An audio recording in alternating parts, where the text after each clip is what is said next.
Hello, everyone. Good morning, good afternoon to those of you on the East Coast. Welcome to Transitioning Motor Pools to Keyless Vehicle Sharing and the Lessons Learned. We've got a great webinar ahead of you. You'll be here with us for a whole hour, I hope. Here is our agenda. All right. So our guest star for today is Christina Swank, who is the Associate Director of Administrative Services at Jewish Family Services. Christina, it's great to have you here. Thank you for joining us. Hi, everyone. Thanks for having me. Also on the line is Paul Hirsch, the CEO of Launch Mobility. Hi, Paul. Hello, Julius. And my good colleague, Chris Anderson, our sales and partner manager here at Inverse. Hey, Chris. Hello there. Hey, everybody. All right, and I'm Julius Walczynski. I'm the marketing manager here at Inverse. Glad to see a nice crowd here. Let's get going. Okay, so before we go any further, let's introduce exactly what we're talking about, what we mean by a keyless digital car sharing system. So there's a hardware component and there's a software component. So Chris, perhaps you can start by explaining the hardware component of it. Yeah, I'd love to. Thanks, Julius. So really quickly, Inverse, we build the hardware you're putting into your vehicle that's going to give you functionality and gets you to pull data points off of it, right? So if you put this in, what does that mean, right? You're getting door control, lock control, you're getting the ability to immobilize the vehicle and otherwise do various things to make it safer, give you more ability to get some better rates with insurance. You're going to be able to pull basic data points, right? What's your fuel level? What's your GPS? All of these are coming from the central computer within the car, the CAN bus, if you want to go all acronymy.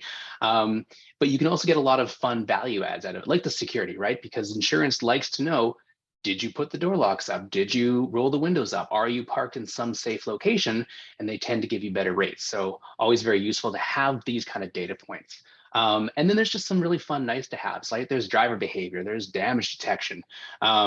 There's all kinds of nice things like happen that you can get from your vehicle that we can go into a little bit later. And I think Paul is going to talk about how he uses them. So really quickly though, how do you get in the car, right? So if you are back in the head office, you can connect remotely over the cellular signal. So if you have somebody calls up and says, I can't get in the car, help, you can push the button, mobilize it, unlock it, no problem. Ideally, though, what you're going to have is either a key, so you can get in yourself, or the first time you get in, you need to use your cell phone or an RFID card. So cell phone, Bluetooth connection, cell connection, opens the door, get in your car, good to go. Alternatively, in a lot of situations, people cannot force the users to have a phone. And if your user can't have a phone, you need another alternative. And that's where RFID card readers come in and you can just tap the windshield. You've probably seen a lot of these options happen. And that's another way to get in the car. So Inverse gives you this agnostic ability to do anything you want with all these data points and all these different functionalities. What you do with them, be that car sharing, corporate car sharing, be it contactless rentals, etc., is entirely based on the software platform that's controlling all of these opportunities. So for that, I'm going to tag Paul in from Launch Mobility and let him go into some of how they do it, possibly how they've done it for JFS. Paul? Sure. Thanks, Chris. So Launch Mobility provides an end-to-end solution for shared mobility operators. We provide the essentially operating system for operators to run car sharing services and digital motor pool services. And what that allows is remote sharing, self-serve, kind of metered access to a vehicle fleet. And there's two core pieces of software that we provide to enable that. One is the sharing app. So as Chris mentioned, we may have a mobile native app or a mobile web app for users to access. And so they can use that to register for a service, to reserve vehicles, to pay for vehicles if that's part of the scheme. And also, this is where the integration with Inverse becomes really important, is we connect to the telematics, manage the virtual keys that Inverse is creating, and enable secure access to exactly the person who needs to have the access for the specific time for which they have a vehicle reserved. And that all happens through an end user app. The second piece of it is what we call mission control, which is the software tool that enables operators, yourselves, to manage their customers, manage their fleet, manage the business rules and reservation rules around which customers or users can access vehicles, and manage payments if, again, that's part of your fleet scheme. So those are the key tools that we provide. And as we get into it, I think Christina will get a little deeper on how she uses those tools. Absolutely. Thanks for that, guys. Thanks for that overview. Now let's go to Christina. Tell us a little bit about Jewish Family Services, what you guys do, what your fleet looks like there. Okay. Hi, everyone. Thanks for having me. I work for Jewish Family Services of Atlantic and Cape May County. We're a social services agency in southern New Jersey. We assist about 13,000 people annually with a wide range of social services, from Homeless Alliance for jail reentry to mental health services. We accompany clients to job interviews, medical appointments, take them grocery shopping. Senior citizens we take to luncheons. We have about 60 vehicles across 5 locations. Prior to this, we had the honor system, which was a clipboard and people would sign out. As the programs grew, more staff members were added, more programs were added, more cars were added. That wasn't working. People would need a car. Oh, Joe has the car at this time. I want this car. Their name would be crossed off the clipboard. This person comes in and doesn't have a car. So we needed a system to basically give those checks and balances. And a keyless system was the solution that we went with. Awesome. And can you give us a little bit of a timeline? I know you joined JFS about, I think, 5 or 6 years ago. I've been with JFS for 6 years. There was a system in place prior to me starting. So yeah, it was a learning curve for me. Mm-hmm. You know, because prior to this, I came from Enterprise Rent-A-Car, where you gave the person the key. When I heard that the keys were kept in the vehicles, I was like, well, how does this work? So it was a learning curve for me as well. Right. Thank you. Okay. So let's talk a little bit about, and Christian, I'll ask you to tell us about this, the milestones. You know, what were the signs that made your organization decide, you know what, we need to upgrade our system to keyless and digital? And I know you weren't there when that decision was beginning to be made, but I know you've heard stories of how it was before and what made them decide to change. Right. Yeah, they had the honor system, which people would sign out cars. But now, today, we have over 130 employees that utilize our vehicles, and we have 60 cars in the fleet. So to manage that on a large scale basis, we needed something where the employees could go in and book the cars, and it's first come, first serve. Fortunately, we're a 24/7 organization, so not every employee is on the road at the same time. So it's easier to manage your fleet. I'm able to, you know, staff are able to look at the vehicles when they need them and book them accordingly. Cars getting overbooked was a big thing. Now there's checks and balances in place. When they're done with the car, they put the key back in, their reservation's ended. It frees the vehicle up for someone else to use. So it's just an overall easier way to manage your fleet, especially over many locations. Awesome, thank you. You know what, we will jump in quickly with a question here. Usually I like to save the questions from the audience till the end, but since this was a timely question talking about the previous slide, this is a question from Bradley. How is vehicle theft prevented with your keyless system? What system on a vehicle is being disabled to prevent unauthorized use? Chris, I think you could answer that one. Yeah, that's definitely a hardware question and installation. So there's a couple different answers. I'll try to summarize it for you. When you do a hard install, you're usually connecting directly to the wires. So you're going to open up a connection somewhere. Now, 9 times out of 10, that's a starter. What you're trying to do is prevent a start. You're not trying to stop it. If you stop it, you can see there's some legality implications around slamming on a stop and immobilization when somebody's actually driving. So you're preventing a stop. So usually it's a starter. So what happens is if somebody gets in there, they take the key, they put it in bladed key, push the button, etc. Nothing happens, the starter is disconnected. There are some other options, like you can make it so it doesn't go into gear, or the brake is always engaged, and some other a little bit deeper into the installation tech team than I can actually give you. But one other alternative I can fill you in on is when you have push button starts, the key fob itself has a radio signal that you are leaving in the car that allows the push button to know it can work. So one of our installation methods is to have a key fob. You need that signal in the car for it to work. But you depower it, right? You're taking the batteries out and then you're powering it from the car battery itself through the cloud box. That's our hardware. And so if you depower it, it removes the signal, and then the push button again doesn't work as though the key wasn't in. Happy to follow up if you want a little bit more, but I will tag it back to Julius here. Awesome. Yeah, thank you for that question, Bradley. That's great. Right, Paul, anything to add about milestones and signs about when it's time to move away from the honor system? Perhaps the things you see other clients experience? Yeah, I think Christina's reaction and explanation sounds really familiar to a lot of people. So, one thing to understand, I guess, is that a fleet is naturally a scarce resource, and it should be. You're taking essentially a lot of benefits and balancing those with costs, and so you want to make sure that you have the optimization there. And so what we find is people are ready to switch when they can't really handle that optimization too well manually. So there's things happening like, hey, there's too many vehicles to track with a spreadsheet. Maybe you're losing keys regularly. As Christina said, you're starting to see people kind of fight or disagree over those scarce resources. You're not getting enough of those resources in place to the people and services that need those helps.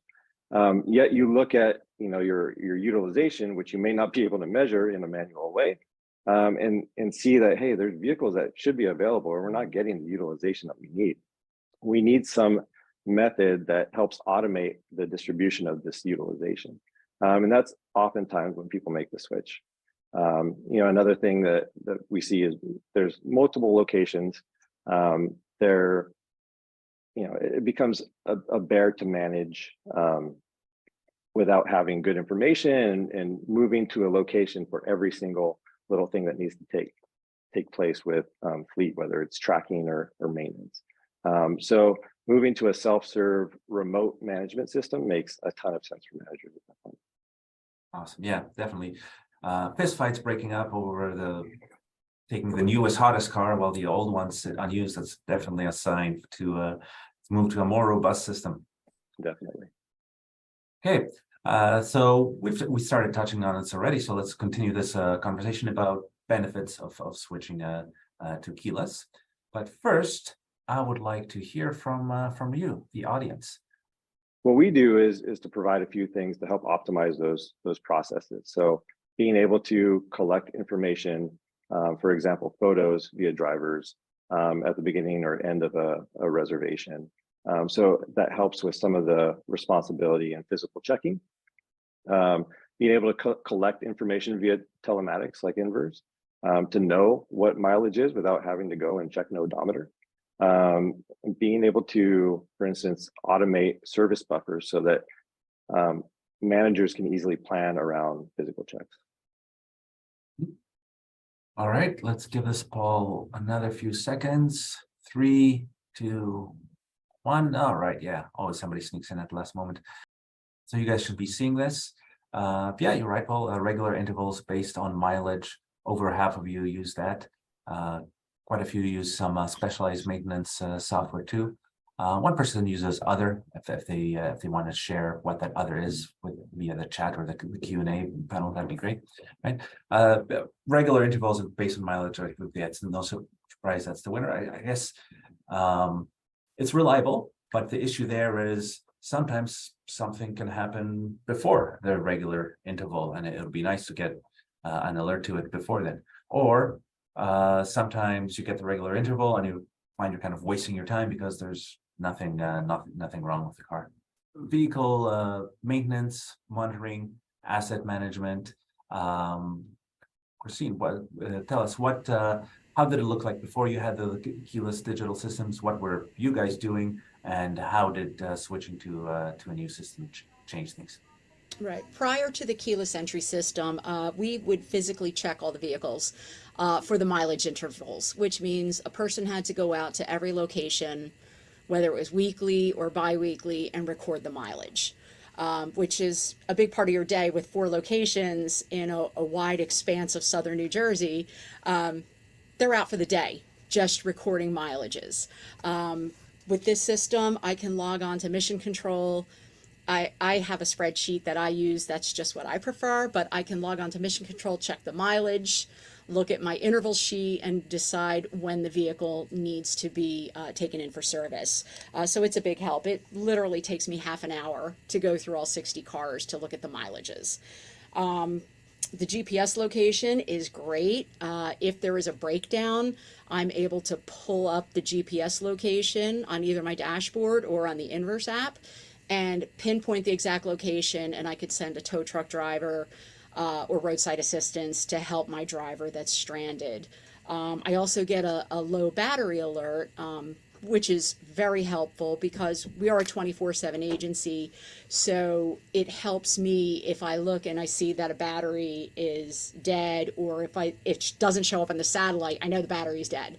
So I can kind of get the day started early, get somebody out there, get the battery jump started so a staff member's not waiting for a car.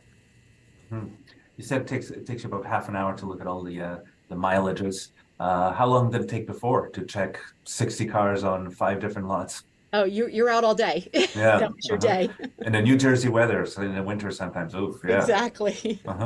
Christina, we can take that 30 minutes to 30 seconds with an odometer report. Let's do that. Sure.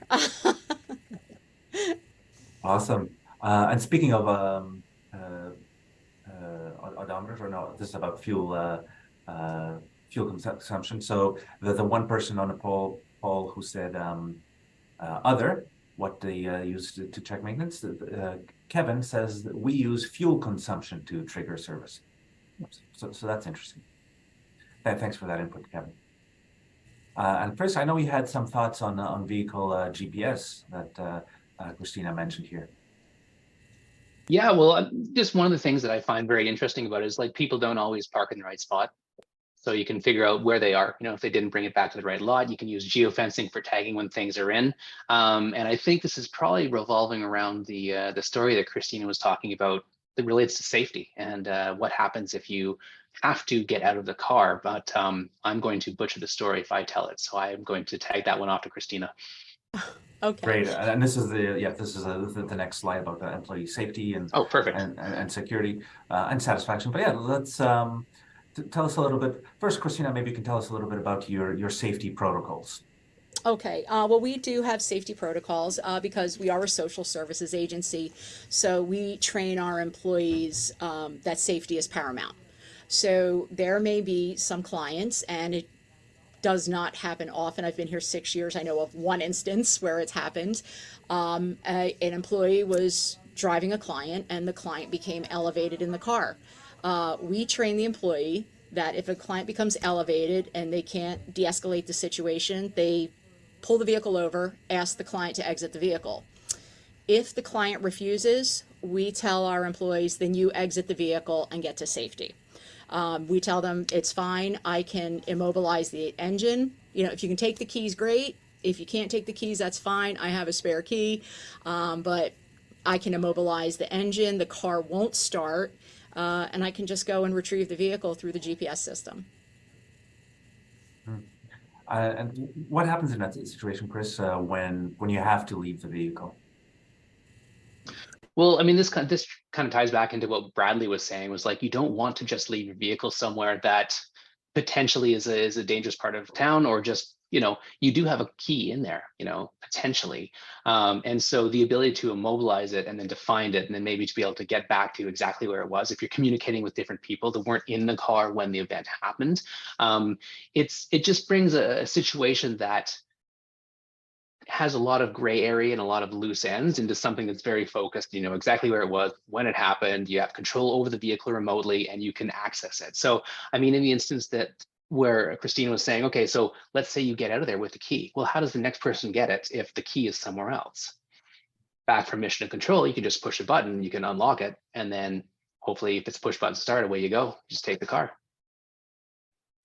Yeah, the beauty of keyless is that it really decouples like the management from a specific place and time, right? You can have that remote management wherever you are, and be able to interact with the vehicle, access the vehicle kind of on demand. Yeah, one thing that we see come up a lot actually with government sector and corporate sectors is moving vehicles around between departments. Like, hey, we've got 3 and they've got 5, but they need 2 more because they have this big offsite everybody has to drive or something. Can you just move them over there? Do you have a key box somewhere or a key jar that the key has to go with? Or is the vehicle self-contained and you can just move it and it makes everything really easy? Awesome. Thank you.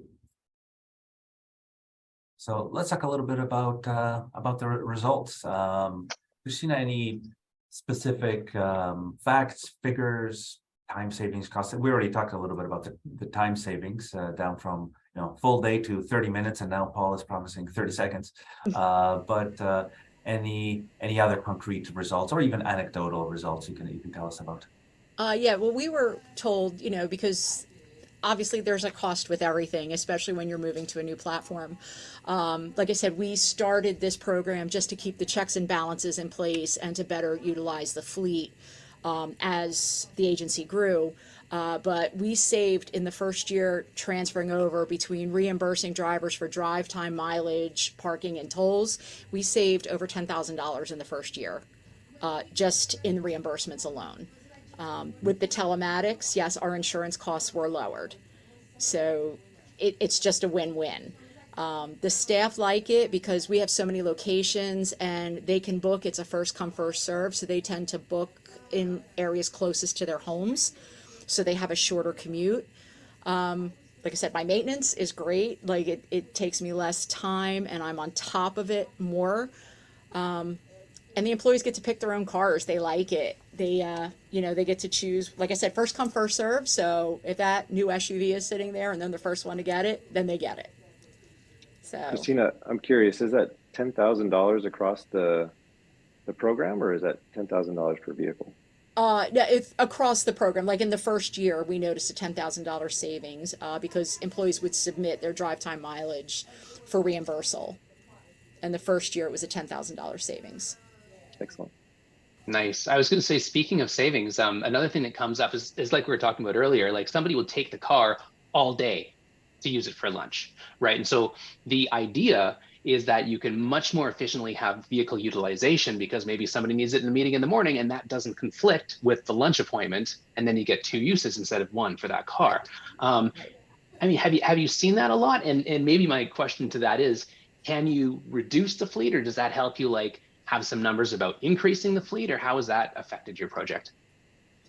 Yeah, we, like I said, with the help of Launch and Inverse, we were able to get reports.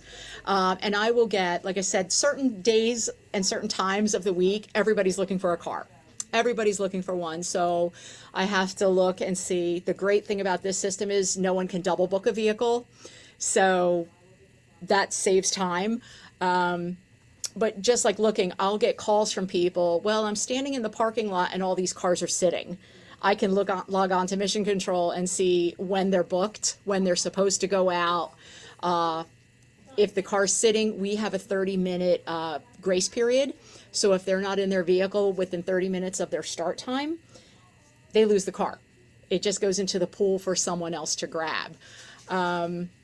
Yeah, it's a really good system. And we also do the reports where we found that people weren't coming to this location where I am as much because it's not as centrally located. So by using reports, we were able to determine where the vehicles were utilized most and move vehicles over to that new location.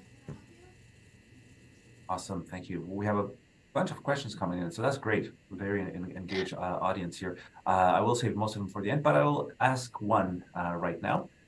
Question from Lindsay. Is there a way to randomize which car I guess, employees are assigned to, or better yet, base it on battery level for which car gets assigned? I can take this one. So that is something that we do. We support vehicle groups, for example, which means, hey, I'm going to put vehicles in this group, and an employee or a user is going to select not a specific vehicle, but a vehicle group.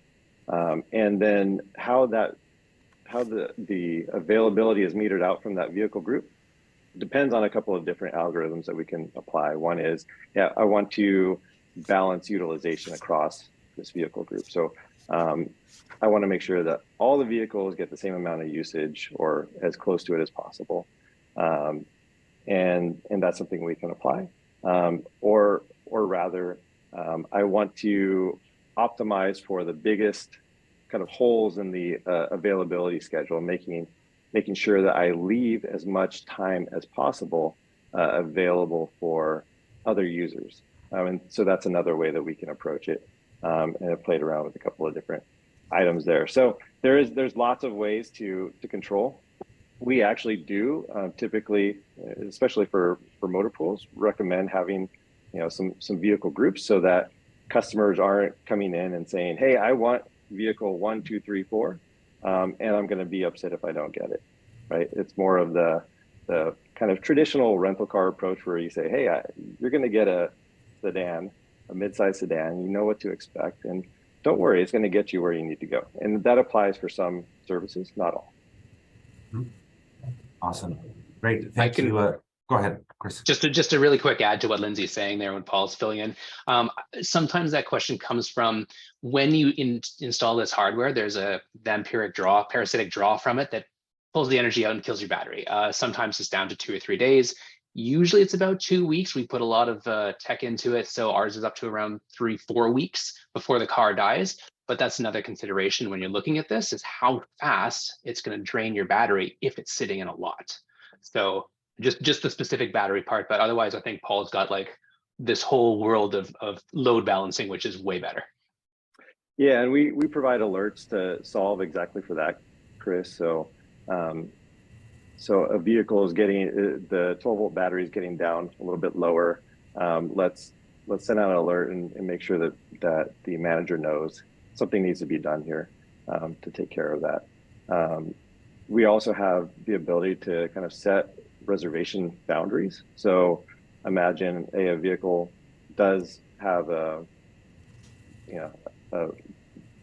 12-volt battery voltage of 7. Like, that's not a good thing, right? So we're not going to send that out on rental. Awesome, thanks guys, and thanks for the questions. Please keep them coming. Okay, so we spent the first half an hour of this webinar talking about the benefits, when to switch, kind of pumping up the tires of keyless digital systems. But now let's talk about a little bit about how to make the change, how to some keys, lessons learned from switching over, making the transition.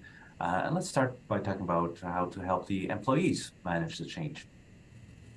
And again, I'm going to launch our second little survey here.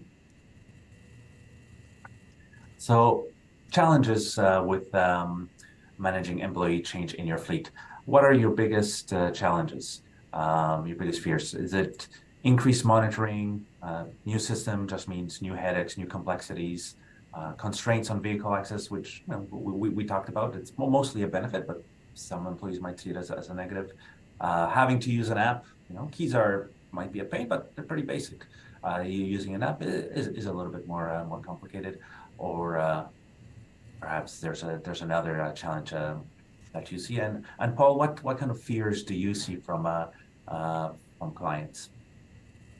Well, I think part of the reason for a new system is to break some of the old habits that users have adopted in the absence of a system, and that's that's part of the goal, and that's part of the the consideration that you have to put into starting up a new system, and it's change that you have to manage. But our goal is to apply automated reservation rules and other tools through the booking system to make it simple to operate within the protocols. And so, yes, there's more structure, but in the end, it leads to more flexibility and more benefit to the user. And hopefully, they see it as a simple tool and eventually a tool that benefits them. That takes some conversation and some training and all of those things for sure. Okay, let's share the results here. Okay, yeah, so more than half of you think that your employees will be worried about just the complexities and headaches of a new system, and switching to a new system, especially going from an analog one to a digital one, can be a little bit complex. Fortunately for you, you're here with Christina at JFS, and they did a pretty good job of it. So, yeah, Christina, tell us a little bit about how that went with your employees, and particularly the key lessons learned. Okay, yeah. The big thing is communication. You have to communicate with your staff and everyone involved from beginning to end of the project. You're communicating, I was communicating with Inverse and Launch and the installers, then communicating with my IT department, who was very instrumental in helping push the app throughout to everyone's phones, and they were on standby in case there were any issues people were having getting the app up and running.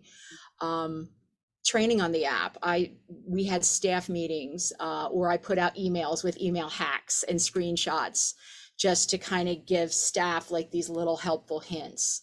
The biggest thing we had with this was we had a person who was our test pilot, basically. We pulled a car from the fleet, installed the app on their phone, installed the hardware, and they drove the car for about 1 to 2 months. And I had them put them through the paces, anything that we would encounter on a day-to-day basis, anything that happened in the course of the day. Park it in a garage, see what happens. Do you have a signal? Pick up your car late, see what happens. Return the vehicle late, see what happens. And any other thing that they could think of that would happen during the course of a booking, we put it through the paces. So, and it was good because this person who was tech savvy, which was what I wanted, was able to help in my conversations with Launch and Inverse to kind of say, this is good, but can we do this? We'd like to see this. So it's really good to have somebody with their boots on the ground actually working it and who is going to use it on a daily basis. Great. And perhaps to take a step back, tell us a little bit about your employees, about your users. How many are there? What are their demographics like? What is their level of comfort with technology? Okay, yeah, well, we have approximately 130 employees that utilize our vehicles. Most of them are from college. We have some older ones, but one group of drivers is a group of retired individuals who drive our senior citizens around.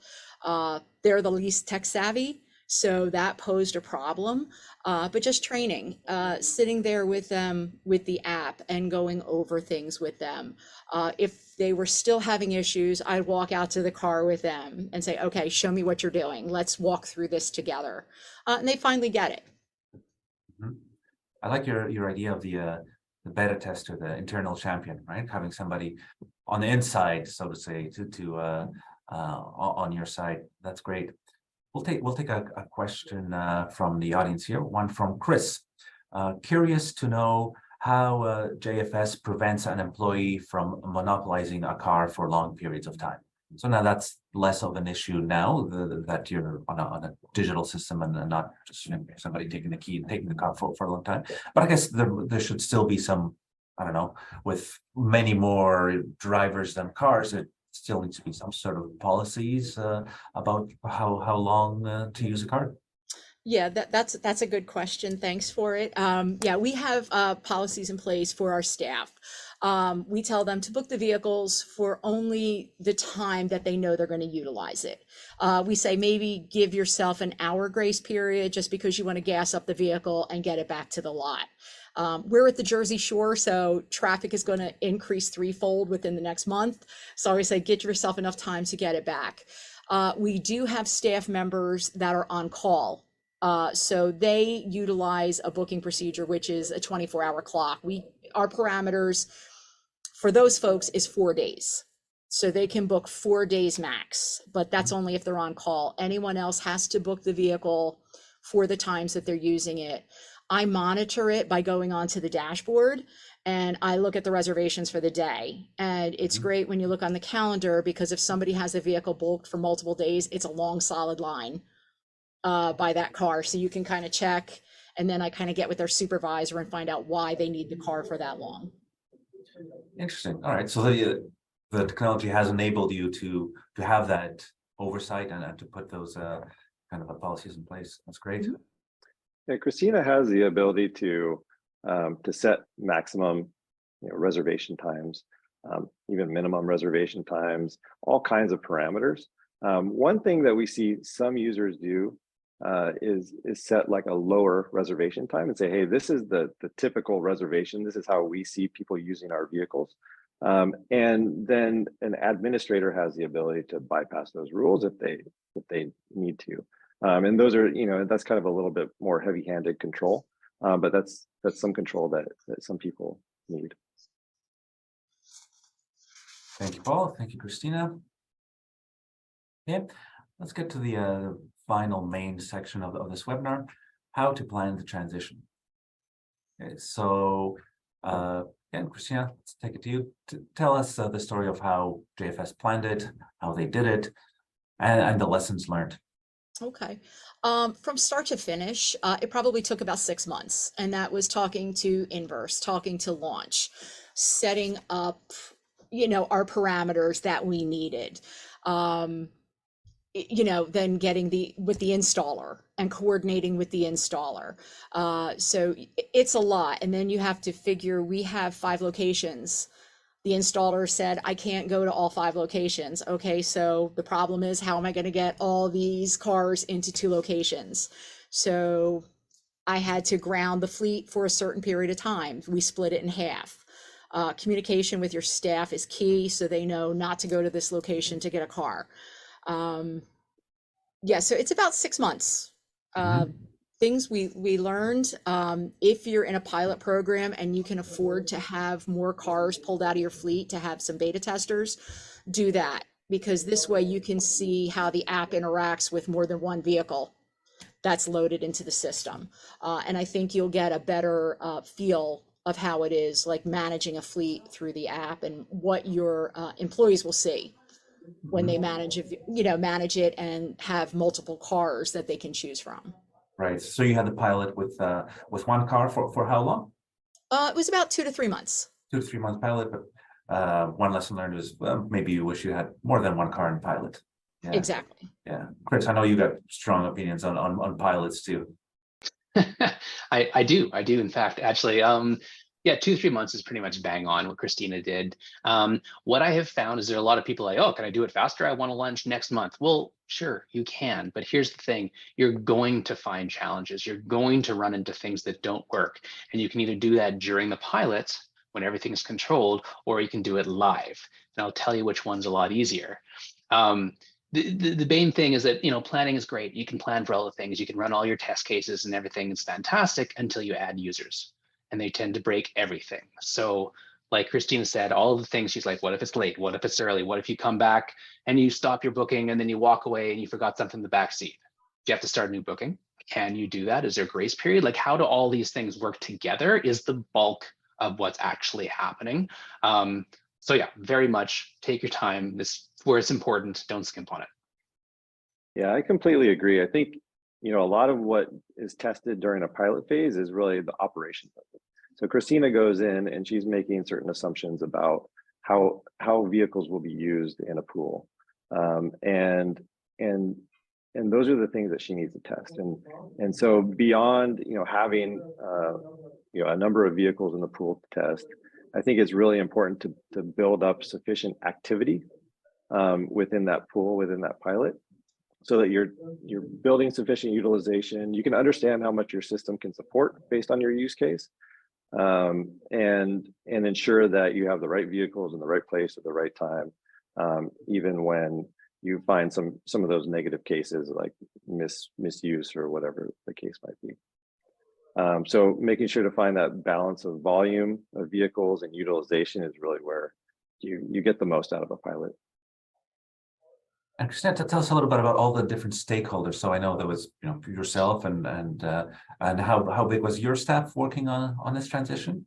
That helped me was approximately 6 to 10 people. 6 to 10 people, right? I And mean, then- I was the head of it, and I enlisted drivers to help cars once they were installed and tested, get them back to the location, and then my IT department, and then my supervisor, of course. Right. So yeah, all those internal people plus the installers and the hardware team, us and Launch Mobility, the software team. How was it like wrangling everybody, all those different cats? Any advice or lessons learned from there? Just keep notes on everything. I have my calendar. Here's our anticipated go live date. I had a checklist. They may say you're getting, I need to make sure that my hardware was shipped and I have enough to go through all the cars. So I took the day, once I got the shipment of hardware, I assigned a car to each box and made sure I had enough and every car was accounted for. If there was a problem, I could head it off before installation day. Where you're staging the vehicles, have that ready to go. And then once again, just confirming with the installer, this is our go, we're scheduled for these days. Are we still good?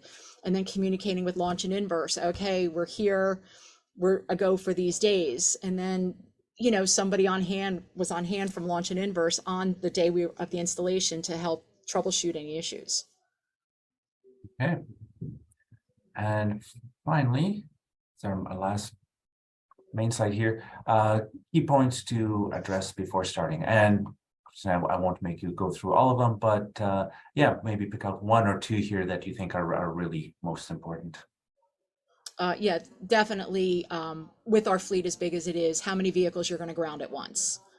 Because we didn't stop services on installation day. So we needed to make sure that staff were able to utilize vehicles on the days that they needed them. We also put out like, hey, the installation's going on these days. Could you kind of alter your schedules to fit? So we try to make it work.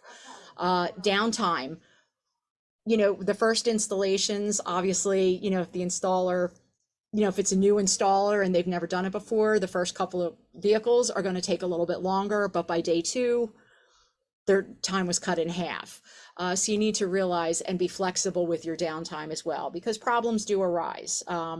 We're out in the open. We didn't have a garage to install. So if weather was an issue, things may be pushed back. And then make sure you're prepared right before installation. Like I said, make sure you have all the boxes, make sure you have all the equipment, make sure your app on your phone is properly working.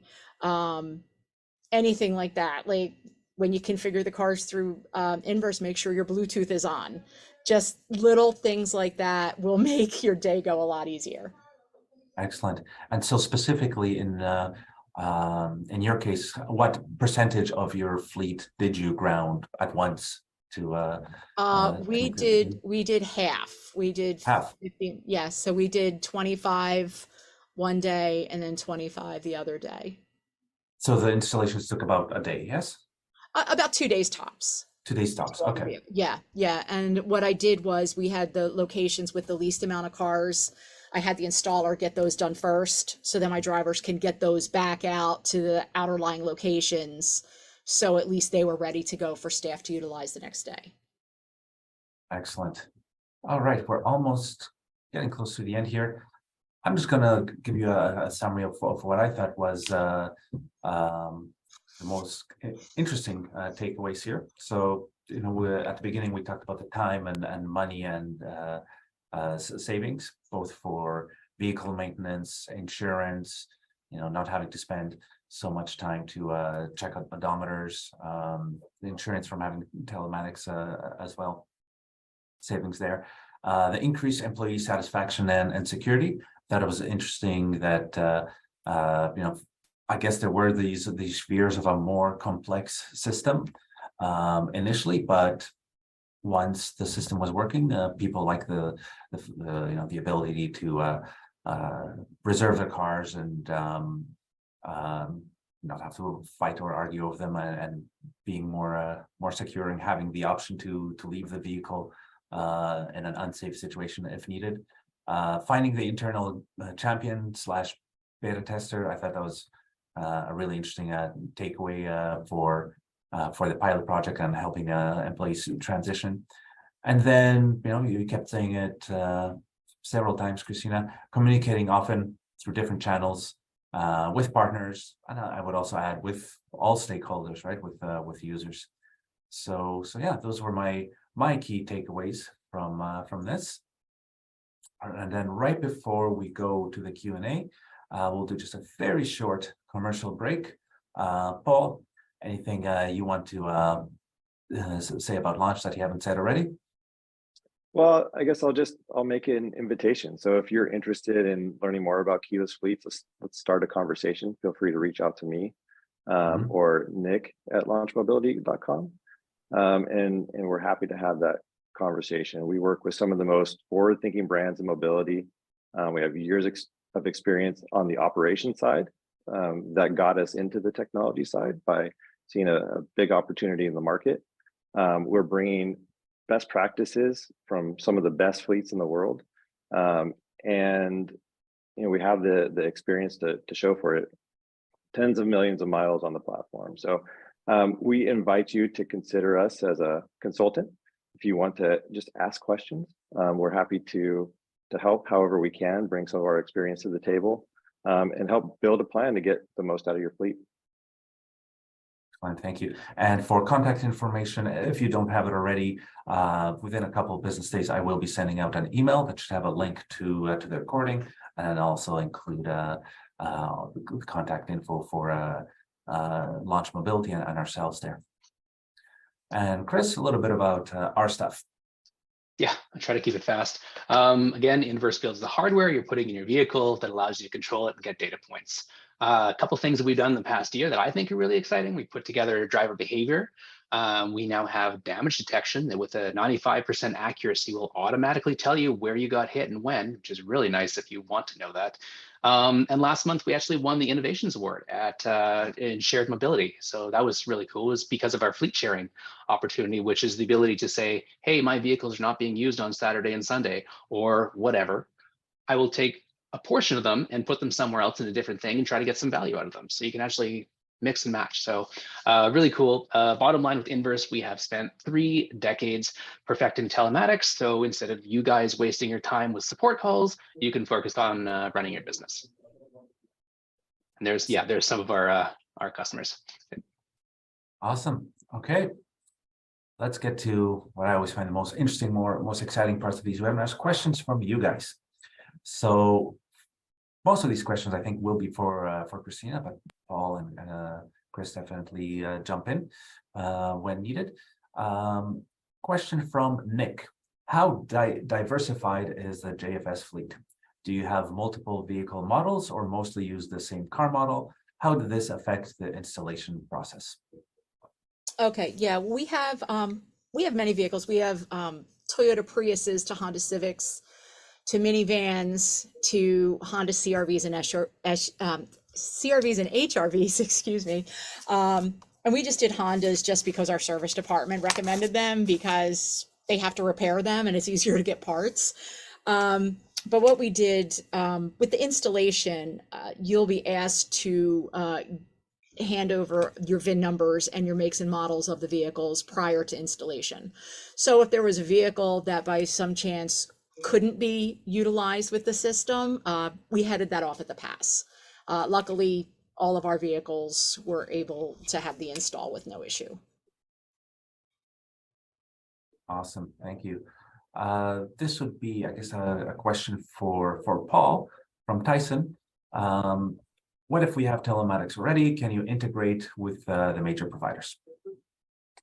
We do integrate with multiple telematics providers.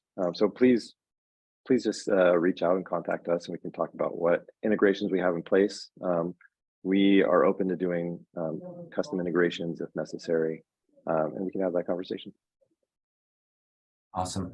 Question for Chris here from Mr. or Mrs. Anonymous attendee. Funny, I thought I turned off the ability to be anonymous, but that's okay. All right, Chris, can you explain a bit more about the options for people who don't want to put an app on their phone? Sure. I'm assuming first name anonymous and points for being clever. Yeah. Yeah, so if you don't want an app on the phone, then you need to have some way to get in the car. Now you're going to have a connection back to the server through the cell phone network. So that means that somebody who's sitting in their office and has access to mission control can push a button and unlock the door. That still makes a little bit of an effort because they'd have to call you. You'd have to know when it happens. The other option is you have an RFID card reader, which we have a dozen or so different types. The solution that this comes up with is when somebody's like, hey, I can't force my employees, my users to use their phone or to put an app on their phone. So we need some other option for them. And so then you have a card. Sometimes it's the company card or something else. Sometimes I'm not sure if you can use a credit card, but then you could just tap that on the front over in the windshield, and that will unlock the doors. Once you're past that, you can get in the vehicle, you can access the key or the push button in the immobilization, and that should all work. Thank you. We also offer a web reservations app that is not a mobile app that requires download. And obviously there's some functionalities that don't take advantage of the native kind of mobile functionalities, Bluetooth, for example. But it covers a lot of the use case kind of in there for non-native app. Okay. Another question from Mr. and Mrs. Anonymous, same one or a different one. If your vehicle unexpectedly has to go to maintenance, but someone has reserved it, how is that handled? Is that handled by a person or an email notification to the user? So Christina, maybe you can tell us what you do first, and then Chris and Paul jump in with other options if there are. Yeah, what I do is, because things happen, so even the car could be at the shop and they're waiting on a part. But if the vehicle is broken down, you put the vehicle in the shop. I go into mission control on the dashboard and I try to find them a replacement vehicle, and I will book the car for them. They'll get in the app, they'll get, we get a notification that this is your booking. So they will get a notification saying this is your car. And I usually give them a little heads up email saying, hey, this is what happened. I had to switch your booking, please check it to make sure it's correct. But that's how I do it. It's just like a little fail safe, because if they get an email and it's still a new system, they're like, why am I getting this email? This is the car I booked. So I kind of give them that little heads up saying, yeah, I changed your booking. This is why. Awesome. Paul, a question for you. I think this is a follow-up from for your last comment from Tyson. Could a user access control to the vehicle via web browser instead of using the app? It's possible. Administrators can do so. So I can remotely lock and unlock a vehicle as an administrator. We usually try to control, based on kind of our customers' needs, how a user accesses the vehicle.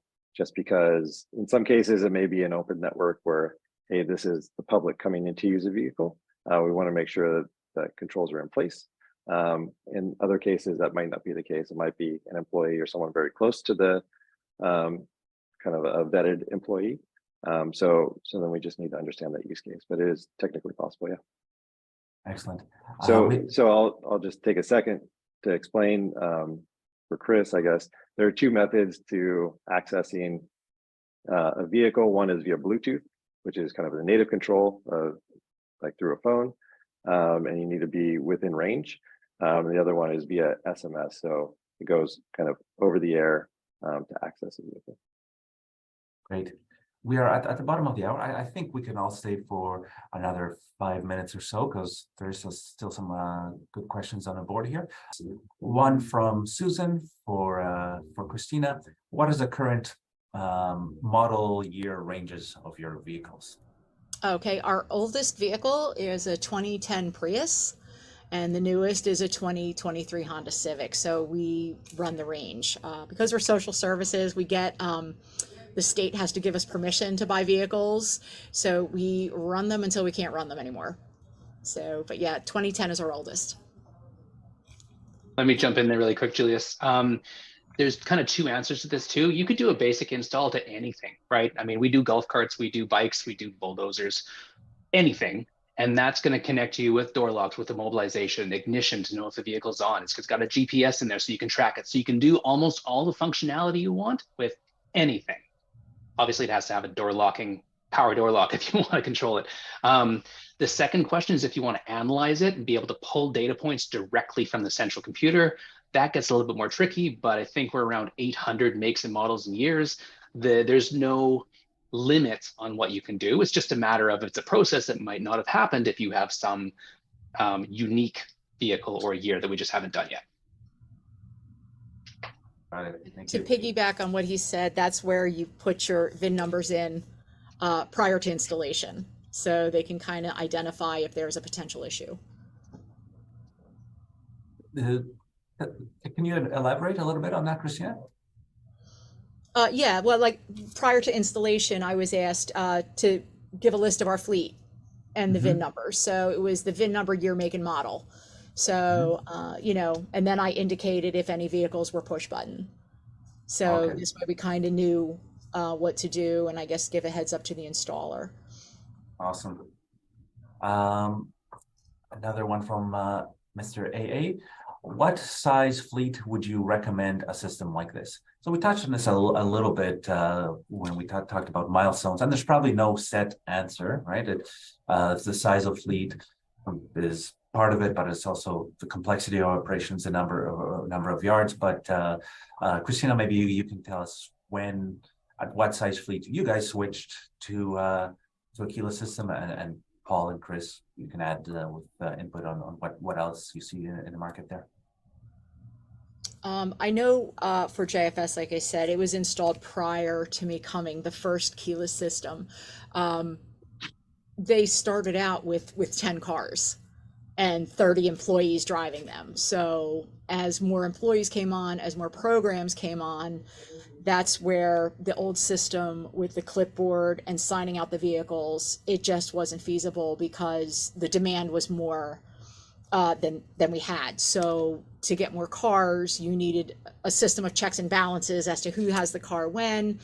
Like I said, you just kind of know, you see what's going on in your organization. And like I said, they were saying, this isn't working. We need a better system other than the honor system to get the cars, because more employees coming on, there's more of a demand for the vehicles.